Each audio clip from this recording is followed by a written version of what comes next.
رسمت البشر في قلبي ونبض السعد قد خفقا، سهيل فيك قد أمسى نجوما تبعث الألقا. رسمت البشر في قلبي ونبض السعد قد خفقا، سهيل فيك قد أمسى نجوما تبعث الألقا. رسمت البشر في قلبي ونبض السعد قد خفقا. يقول الله سبحانه وتعالى بعد أعوذ بالله السميع العليم من الشيطان الرجيم: يا أيها الذين آمنوا إذا قيل لكم تفسحوا في المجالس فافسحوا يفسح الله لكم، وإذا قيل انشزوا فانشزوا يرفع الله الذين آمنوا منكم والذين أوتوا العلم درجة، والله بما تعملون خبير. اللدالي: يا أيها الذين آمنوا قوا أنفسكم وأهليكم نارا وقودها الناس والحجارة عليها ملائكة غلاظ شداد لا يعصون الله ما أمرهم ويفعلون ما يؤمرون. الله سبحانه وتعالى مؤندن تندئن في نيند درغال مسجد جولبه.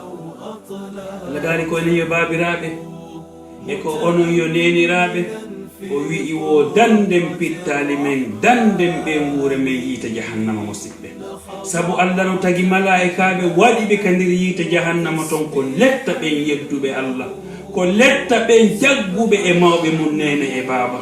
Allah dali wo be malaika be ko tidube ghilazun shidad ko tidube guri mabbe din hino jandi ibe teddi teddandeji ko Allah tun subhanahu wa ta'ala andino be fotata. Ila sallallahu alayhi wa sallam be maki neddo nato yite jahannam yakkirde nato yite jahannam no fota wa fello ko guril bandu nato yite jahannam si a podingil ko yarete balde tati tekkendi guril nato yite jahannam hakkunde nowru ndun e balawangal ko yarete balde cappantati tawata kadi ko wondo e seppude oɗo neɗɗo no jandi ko fiigon non Allah waɗiri ni ko fiyo yiite ngen heɓu ko sunna. haray non Allah daali wo ko en hoɗu ngen yiite ɗon danden nge hoore men danden ɓewngure men nden danden ɓiɓɓe men ɓen ko honno non dandirta ɓewngu ma danda ɓiɓɓe ma ɓen si a anda Allah subhanahu wa ta'ala. ko ɗum arabuɓe wi alfaqidu shay la yu'ti, neɗɗo ko a mara kon a wawata ɗum okkude goɗɗo. alfaqidu shay la yu'ti, ko a mara kon a wawata okkude ɗum goɗɗo.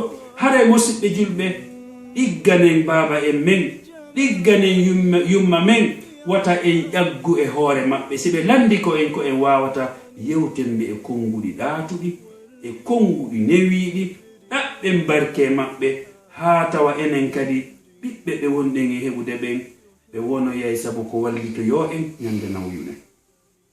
kono si tawi woni ko axe ɗum ɗon, si tawi woni ko a bewɗo e hoore mawɓe maɓe, si tawi woni ko a yurmatake mawɓe maɓe, si tawi woni mawɓe maɓe si noddima ko ɓe no fiddi, si tawi woni baba en ma si noddima ɓe o kikarajo no fiddi wola ɓe konguɗi tawata ko konguɗi ɗi labaka, andu an kadi ɓiɓɓe ɓe heɓuɗa ɓen ñande nawyuɗa tawi a wawana hoorema ko non ɓe yoɓitirayma.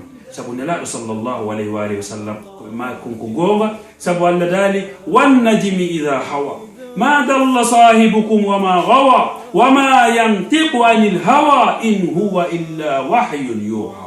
Allah dali nelaɗo sallallahu alayhi wa alihi wa sallam kala ko ɓe maki ko gonga. nelaɗo makirta beleɗe wonkin, nelaɗo maki kala ko ñawluɗa ko ɗum yoɓeteɗa. goto kala e men non yo ndaari ko honɗum woni e ñawlude mawɓe mum ɓen. sa ñawli mawɓe maɓen ko boni ko ɗum ɓiɓɓe maɓe yoɓitirayma.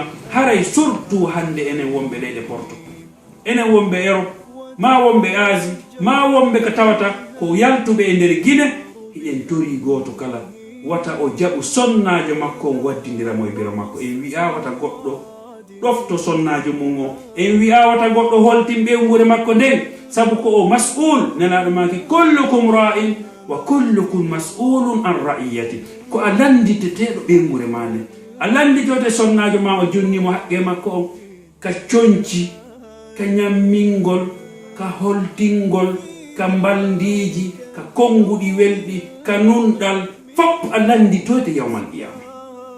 ɓiɓɓe ma ɓen kadi wonnono, a ñamminaynoɓe, a holtinaynoɓe, a ñawdaynoɓe, a sodanaynoɓe coñci. si ɓe nawni a ñawday, ka ko so tawi ɓiɗɗo ma on ko sayi o nawni ha o wasiyi wo, inna naɓemo ko labtane. ma sonnajon ko so nawni ha o waɗi hakkude gurdam e mayde, naɓenmo ko labtane. si tawi koni ande ko musuma o hiɗa yaade ko labtane ñawdo, ya andu a numɗali hakkude ma e ɓengure made. musidɓe julɓe, hande goɗɗo hino heɓa probléme e nambara, o ronka andude ko honɗum woni sabu, hara ko tawde o numɗa hakkude makko e ɓiɓɓe makko ɓen, o numɗa hakkude makko e sonnajo makko on, o numɗa hakkude makko e mawɓe makko ɓen, sabu Allah subhanahu wa ta'ala wona o toñowo jeyaɗo. nelaɗo sallllahu alayhi wa alihi wa sallam ɓe maki aljaza'u min jinsil amal, kala ko golluɗa ko ɗum yoɓetema. ay naam, haray musidɓe julɓe koyen rento, koyo en rento yewten sonnaɓe men ɓen. kaarijo min sa yi'i hande a wawilan yi'ugol yiɗanmi ko sabu biro an. biro an si dankanokilam, biro an si ne'anolam, biro an si wawa wallanolam ko moni bobo, goto yi'atanolam tawano falala. haray hilan yiɗuma fi Allah, kono giggol an nene an ngol ko ngol mi waɗi dow e hoore ko yiɗuma ko. si en wonday a teddina yumma an, en wonday a dankoto yumma an, en wonday a wallitoto yumma an, kala ko tawata ko wawuɗa, sabu Allah subhanahu wa ta'ala o daali la yukallifu llahu nafsan illa wus'aha. Allah fawa wonkil hay e hunde si wona ko ki wawi. si tawi non woni biro ma hino sonjude sonnajo ma on, ko honno haray waɗata. ɗum ɗo e yewtoye ɗum ɗo tem mo tawata o ƴettowo inerde tan. si tawi woni wi'uɗen sonnajo ma on, yani biro ma hino sonjude sonnajo ma, hiɗen andi hino woodi kadi ɓen ɗin façon ji. tawata si ɓe wondi e sonnajo ma on, sa addi dépense maɓɓe ko kamɓe ƴettataɗi. ma si ɓe wondi e sonnajo ma on, na ɓe yihi mo ɓorni complet labaɗo, ma nayo ɓe yihi mo ɓorni paɗe labaɗe, ma nayo ɓe yihi mo ñamete welɗo. ko honɗum ɓe wiyata min ɓiɗɗo an on ko heeɓi o ko sonnajo makko on andi ko o woni hoore fi makko, ko andi fi makko.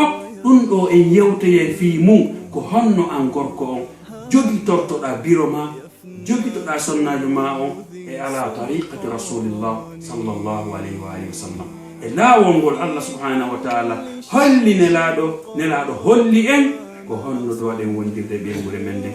haray musidɓe julɓe, wattene yiila ande mo aduna ɗo musidɓe giway ɗo joni. Allah subhanahu wa ta'ala o daali kullu nafsin dha'iqatul maut, kala wonkil mettiki gurdam ki mettoto mayde. honto soriraɓe men ɓen woni, honto baaɓen soriraɓe men ɓen woni, ɗo fo woni no ka leydi. enen kadi ñande go aray hara ɓe inni kaari hande ñallu no artali, kaari hande waali finani. inna lillahi wa inna ilayhi raji'un. haray on sumatino musidɓe, si a yehi ka gabru ma antum, jawdi ndi wonnodima haɗude rewgol Allah, sonnajo ma mo ɓurnunoɗa e nene ma on o wawatama nafde nden ñande. jawdi ma ndin sina dépense no nde ko welata Allah, mi nafatama nden ñande. sa wallinama ka gabru ma, nodday noddowo o wi'a dhahabu wa tarakuk, awde si e marnoɓe ɓen ɓe ɗotima ka gabru ɗo ɓe yahi.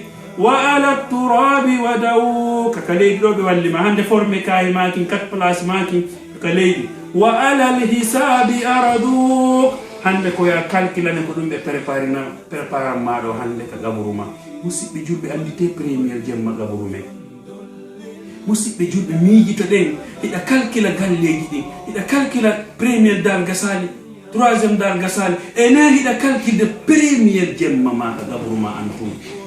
hiɗa calculde nden ñalande musidɓe, hiɗa calculde ñande ɗowtuɓe ma ɓen hooti, hiɗa calculde balɗe 40 tawa Allah subhanahu wa ta'ala neri gilɗi ɗi ƴakki ɓandu ma ndu, ɗi ñaami ɓandu ma ndu ha luttiri ƴi'e.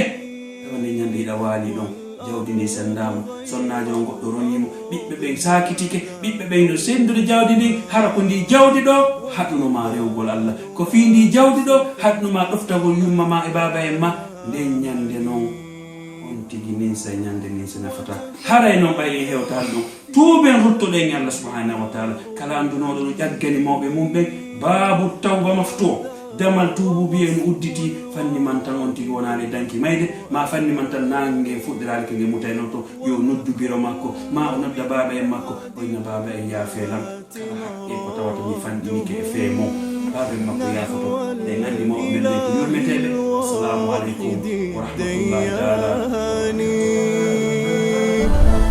في ذلك اليوم العظيم نفوسنا حشرت وها قد خاب ذو النكران من بعد مبعثهم حساب عاد